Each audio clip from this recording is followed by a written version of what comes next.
They met in the most unremarkable way possible through the randomness of a professor's seating chart and a group project that neither of them had asked for. The assignment was nothing special, just another box to tick off on the long list of college requirements. But the moment they shook hands, something subtle shifted in the air. He was charming without meaning to be. Not the kind of charm that came from carefully chosen words or rehearsed smiles, but the natural sort and ease in the way he spoke, the faint humor that slipped into his sentences without effort. She, on the other hand, was quiet, not shy exactly, but watchful, the kind of person who paid attention to details most people missed. While others filled silence with chatter, she seemed perfectly content to sit in it, observing. Their first meeting had been nothing more than exchanging notes and setting a time to meet for research. But even then, there had been small moments, fleeting, almost invisible, that hinted at something more. The way she tucked her hair behind her ear when she was thinking, the way he leaned in slightly when she spoke, as if he didn't want to miss a single word. The project became their excuse to meet outside of class. They found themselves in the campus library, sitting across from each other at a wooden table that was far too big for just two people. At first, they stayed on topic, discussing sources and dividing tasks, but soon, their conversations began to drift to favorite books, to music, to the strange little stories that had shaped them. Coffee breaks became part of their routine. At first, it was practical fuel for the late nights spent piecing their work together. But soon, it was something else entirely. They lingered in the small campus cafe longer than necessary, laughing over bad coffee and inside jokes. She began to notice the way he always took his coffee black but stirred it absently anyway, as if out of habit. He began to notice the way her laughter was softer when she was truly amused, as though she didn't want to draw attention to herself. There were stolen glances too. Not intentional, not planned, but they're all the same. She would look up from her notes and catch him watching her, only for him to glance away with a faint smile. He would find his attention drifting to the way she twirled her pen when she was thinking, only to realize he hadn't heard the last thing she'd said. Neither of them mentioned it. Neither of them needed to. Late-night study sessions became their favorite. The campus would grow quiet, the hum of distant vending machines and the rustle of turning pages their only company. Sometimes they worked in comfortable silence, other times they found themselves in deep conversations about things that had nothing to do with the assignment. He learned she hated thunderstorms but loved the smell of rain. She learned he could never sleep before a big exam, no matter how much he studied. Somewhere along the way, their partnership shifted. It was still about the project on the surface, but underneath, something else was forming, something fragile and unspoken. They didn't name it, they didn't rush it. They just let it grow in the quiet spaces between deadlines and coffee cups, between laughter and glances that lasted a second too long. By the time they handed in their project, the work they'd done together barely mattered. What mattered was that they'd gone from strangers to something far more complicated. It was only the beginning, though neither of them knew it at the time. Somewhere along the way, she fell for him. She couldn't pinpoint the exact moment it happened. Maybe it was during one of his goofy smiles, the kind that crinkled his eyes and made her forget what she was supposed to be saying. Or maybe it was the way he remembered the smallest things about her, how she took her tea with exactly 2 sugars, how she always carried a pen even when she didn't need one, how she hated the sound of pencils scratching against paper. It might have been the night they stayed in the library until it closed. They'd been sitting across from each other for hours, surrounded by stacks of books and the faint hum of the fluorescent lights. When the librarian finally announced closing time, he'd walked her back to her dorm, holding his jacket over her head when it started to drizzle. He hadn't made a big deal of it. He just did it, like it was the most natural thing in the world. That was the night she'd lain awake, wondering how someone could make her feel so safe without even trying. Her feelings didn't arrive all at once. They crept in quietly, like the slow filling of a tide. It was in the way her heart reacted when his name lit up her phone. The way she found herself looking for him in crowded lecture halls. The way she caught herself smiling at something he'd said hours after he was gone, but she never told him. It wasn't that she didn't want to. Sometimes, when they were laughing about something only they found funny, she would feel the words right there on the edge of her tongue. I like you. I think about you more than I should. You mean more to me than you realize. But the thought of saying them out loud terrified her.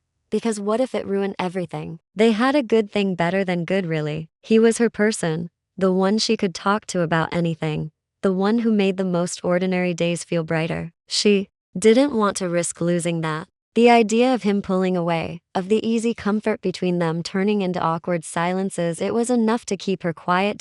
So she learned to live with it. She let her love hide in the small gestures. She remembered the dates of his important exams and texted him good luck every time. She bought him his favorite snack when she noticed he was having a long day. She really listened when he talked about his dreams, even the wild ones. And sometimes, when he wasn't looking, she allowed herself the luxury of simply watching him, storing away details for the moments when she missed him most. Her friends noticed the way she lit up around him, but she brushed it off with a laugh. "We're just friends," she would say, and technically it was true. But deep down, she knew she'd crossed a line she could never uncross. There were nights she imagined telling him how it might happen, what he might say. Sometimes she pictured him smiling, saying he felt the same. Other times, she imagined him looking away, apologizing softly, and she felt her chest tighten at the thought.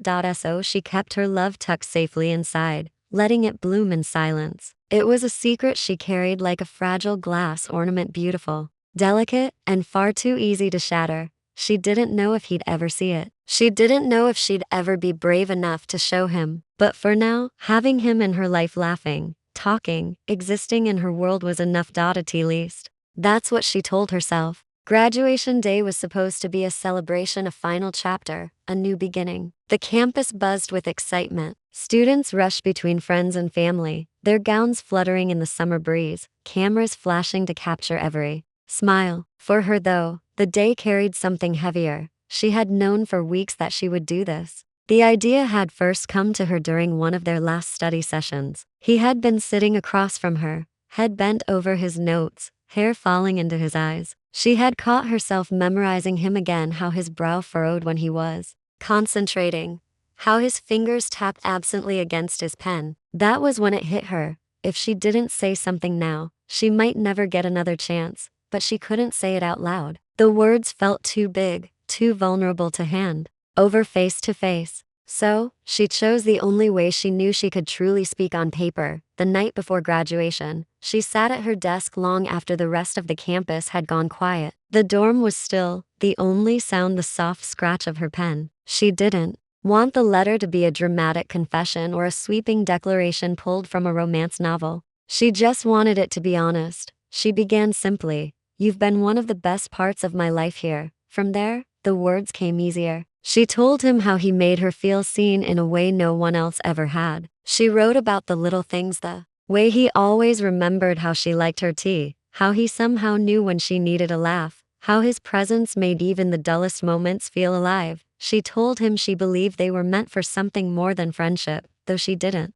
know if he saw it yet. She didn't demand an answer, didn't ask him to decide right away. She only said that if he felt the same, she would wait. "If you don't," she wrote carefully, "I'll still be grateful for every moment we've had. But if you do, then maybe this isn't the end, it's just the pause before the rest of our story." When she finished, she read the letter over twice, her heart thudding in her chest. She didn't try to make it perfect. Love, she decided, wasn't meant to be polished and neat. It was messy, uncertain, raw, and her letter reflected that. The next morning, she slipped the envelope into her bag and carried it with her all day. Every time she felt the weight of it against her side, she was reminded of what she was about to do. After the ceremony, when the caps had been thrown and the crowd had begun to thin, she found him near the fountain where they'd once met to finalize their project. He was laughing with a group of classmates, but when he saw her, he smiled, that familiar smile, the one that had started it all. "Hey," he said, stepping toward her. She didn't trust herself to speak much, so she handed him the envelope. "For you," she managed, her voice steady despite the chaos in her chest. He took it, his eyes flicking briefly to hers before settling on the letter in his hands. She didn't explain, didn't ask him to read it right away. Instead, she smiled softly, almost shyly, and said, "Goodbye, for now." And then she walked away, the summer air warm around her, the sound of distant laughter fading behind her. She didn't look back. She didn't need to. Whatever happened next, she had finally given him her heart. The rest was up to him. She had timed it perfectly, or so she thought. It was the night of their farewell party, a blur of music, laughter, and bittersweet goodbyes. The campus courtyard was strung with fairy lights, casting a warm glow over the crowd. People danced, barefoot on the grass, others huddled in small groups, trading promises to stay in touch. She moved through it all in a haze, knowing this was the last night. She'd see so many familiar faces together. He was there too, of course, easy to spot, always at the center of things. She watched him from across the courtyard, laughing with someone, his smile brighter than the lights above. She wanted to freeze the image, to keep it in her mind forever. When he finally broke away from the crowd to grab another drink, she saw her chance. His bag sat on a bench beside his jacket, the zipper halfway open. Her heart thudded in her chest as she slipped the envelope inside, burying it between the folds of his notebook, so he'd find it later. She imagined him getting home that night, reaching for his things, and discovering her letter. She pictured him reading it under the soft glow of his desk lamp, a faint smile playing on his lips as the words sank in. She left the party before midnight, her chest tight with a strange mix of fear and hope. By the time her head hit the pillow, she'd already begun rehearsing what he might say when he called her. But the call never came. One day passed, then another, then a week. Every time her phone buzzed, her heart leapt, only to sink when it was just a notification or a message from someone else. She checked her email, her social media, anywhere he might have left a reply. Nothing. By the second week, the hope began to fray. She told herself maybe he was taking his time to respond, thinking about what to say. By the third week, she stopped checking her phone so often. By the fourth, she stopped expecting a reply at all. It was easier to tell herself that he had read it and chosen silence than to imagine the letter sitting there, unopened, forgotten, in some corner of his room. Silence, after all, was still an answer, just not the one she had hoped for. She thought back to the letter itself, wondering if she had said too much or not enough. Had she been too vague, too obvious, too hopeful? But no matter how many times she replayed it in her mind, she couldn't change what she'd written. It had been the truth, raw and unfiltered. If he didn't feel the same, she'd rather know now than carry an illusion forever. Still, knowing didn't make it hurt less. She buried herself in the practical tasks of post-graduation life, packing up her dorm, job hunting, making small talk with relatives who asked too many questions. She kept busy enough that most days passed without her thinking about him. But some nights, when the world was quiet and her guard was down, she found herself reaching for her phone, just to see if maybe, he had written after all. And every time, the screen stayed dark. By the end of the summer, she told herself she was moving on. She folded the memory of him into a neat corner of her heart, the way you tuck away an old photograph. She would keep it, but she wouldn't take it out anymore. She didn't know that the day that would truly change everything hadn't arrived yet. She didn't know that the silence wasn't what it seemed, not yet. Life had a way of moving forward whether you were ready or not. After graduation, she left the campus bubble behind and stepped into the world she'd been preparing for. There were job interviews, the nervousness of her first day at work, the steady rhythm of office life. Weeks bled into months, and months into years. She made new friends, learned new routines, and began to carve out a place for herself. He wasn't part of that place anymore. They didn't have a falling out, there was no argument, no sudden end. They simply stopped talking. One unanswered letter became one unanswered message, and then the silence grew too wide to cross. She didn't know where he was most of the time, except for the occasional glimpse of his life through mutual friends' social media posts. He had moved to another city, started a new job, and looked, at least from a distance, happy. She told herself she was happy too, and for the most part, she was. She had good days, busy days, and even some great ones. But there were moments, small, unexpected moments, when he came back to her mind with such clarity that it startled her. It might be a coffee shop she passed on her way to work, the kind with mismatched mugs and soft music playing in the background. She'd step inside, order her drink, and remember all the afternoons they had spent with cups between them, laughing about things no one else would find funny. Or it might be a song that came on the radio during her commute, one they had once shared in the quiet of the library during a late-night study session. The melody would transport her back instantly to the dim desk lamp, the shuffle of papers, the warmth of him sitting just across from her, Sometimes, it was even more subtle. A phrase someone said in passing, the smell of rain on pavement, the sight of someone in a black jacket walking ahead of her on the street, just tall enough to make her think just for a second that it might be him. In those moments, the memory of the letter returned, sharp and bittersweet. She still didn't know if he had read it. She still didn't know what his silence had meant. But with each passing year, the ache dulled, and she told herself it didn't matter anymore. The letter had been her closure. That was the story she repeated to herself, over and over, until she almost believed it. There were relationships in the years that followed, some serious, some fleeting. She tried to open her heart fully, but every so often, she'd find herself comparing someone's smile to his, or their laugh to the way his eyes lit up. It wasn't fair to them or to her.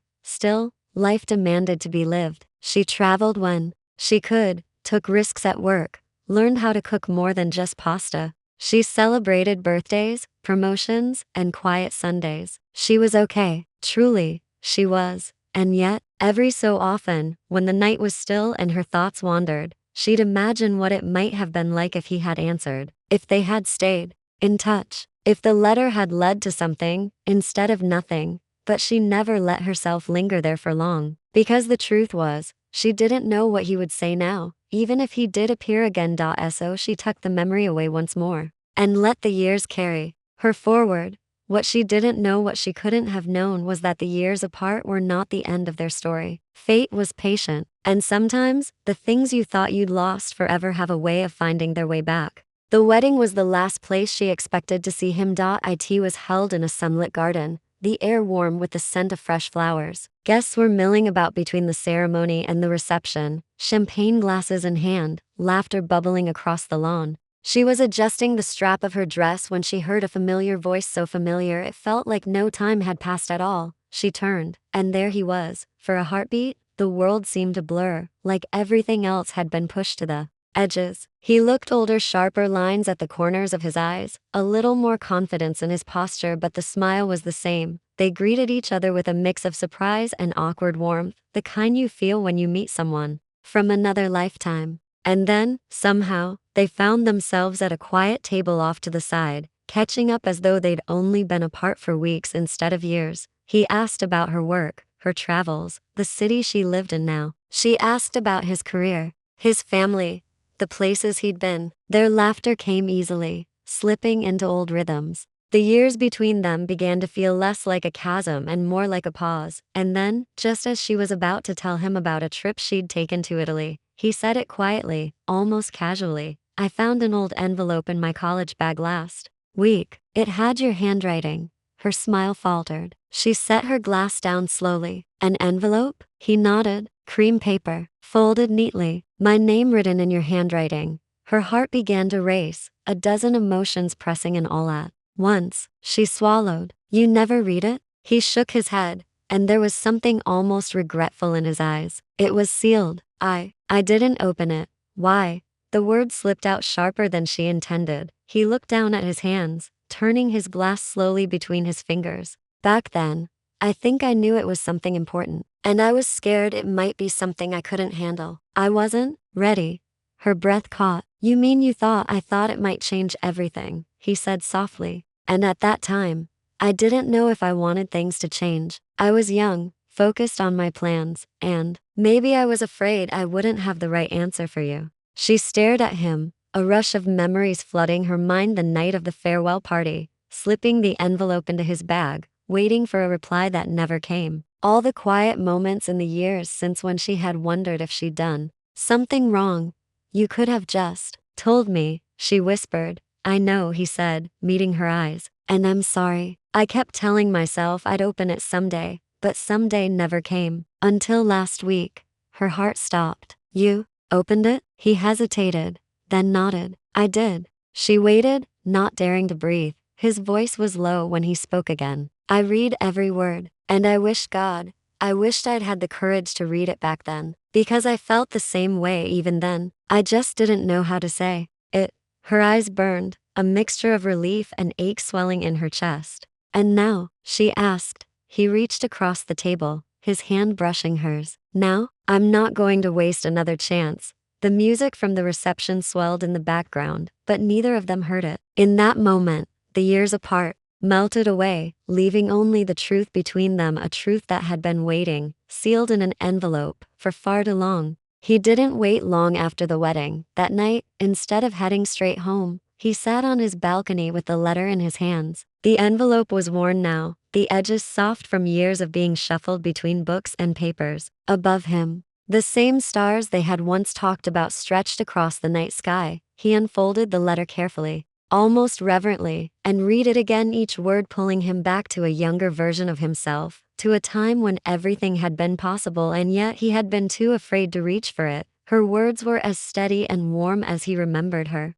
voice being. She had written about the way he made her feel, seen the small kindnesses he never realized he gave, the belief she had in them, belief that he had walked away from without even trying. And at the very end, she had written, "If you feel the same, I'll wait." He let out a shaky breath. She had waited, in her own way, even if she didn't know it. And now, he realized, he had no intention of wasting another moment. The next morning, before the sun had fully risen, he packed a small bag and got in his car. The drive to her city felt longer than it should have, every red light a reminder of how much time they'd already lost. He rehearsed what he might say, but every version felt too small for the truth. When he reached her street, he almost froze. What if she had moved on? What if she didn't want to see him? What if his arrival would only reopen an old wound she had worked hard to heal? But then he thought of the letter again and the way she had looked at him at the wedding, like some part of her still remembered the way it used to be. He knocked. She opened the door slowly, clearly not expecting anyone. Her eyes widened when she saw him standing there, a little out of breath, holding that same old envelope in his hand. "I'm sorry," he said before she could speak. His voice was steady, but there was something raw in it. "I'm sorry it took me years to read it. I'm sorry I let fear get in the way. I'm sorry I didn't choose you when I had the chance." She stared at him, her heart already racing. "But," he continued, taking her hand gently, "if the offer still stands, I choose you. I don't care about the time we lost. I care about what we still have left, and I want to spend it with you." Her breath caught. She had imagined this moment countless times in the quiet of her mind, but never with the weight of reality pressing against it. She searched his face for hesitation and found none, only the same warmth she had fallen for years ago, now steadier, older, truer. Tears stung her eyes. "You really mean that?" He nodded. "I mean it with everything I have." A smile broke through her tears. "Then you're late," she whispered, her voice trembling but light. But not too late. Relief washed over him. And in that moment, the years apart didn't matter. The missed calls, the unanswered letter, the what ifs, they all faded into the background. What mattered was the here and now.